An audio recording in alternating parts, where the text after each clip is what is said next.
Tingulli është kryesor. Me tingullin thuhet është krijuar bota. Zëri, zuri, fjala filloi, filloi.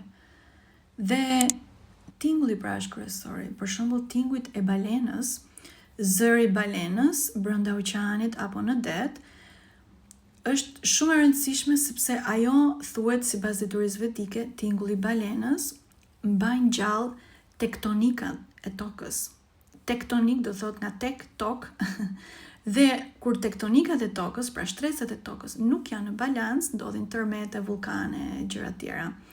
Dhe kështu, tingulli i balenës mban në balans tektonikat e tokës. Dhe balena është si, ashtu siç është lopa që mban balancën e tokës në tokë të thatë, ashtu është dhe balena për detrat ose për oqeanin.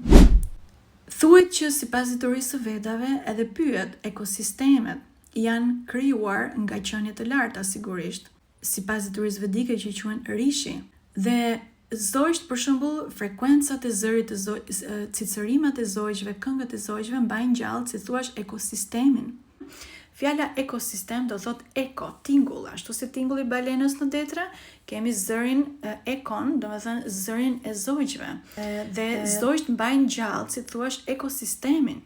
Ekosistem, pyllin, për shembull.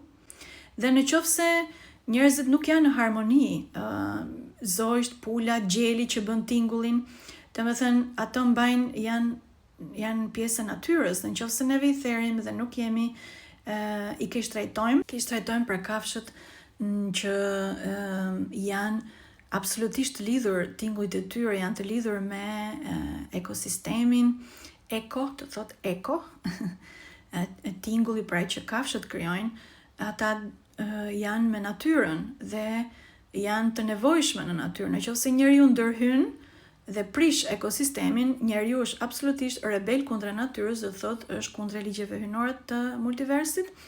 Atëherë tërmetet dhe shkatrimet natyrore janë të sigurta si pasojë e veprimeve të tyre të njerëzve. Pra të jemi të vetëdijshëm çfarë ushqimi ham dhe çfarë nuk duhet të ham.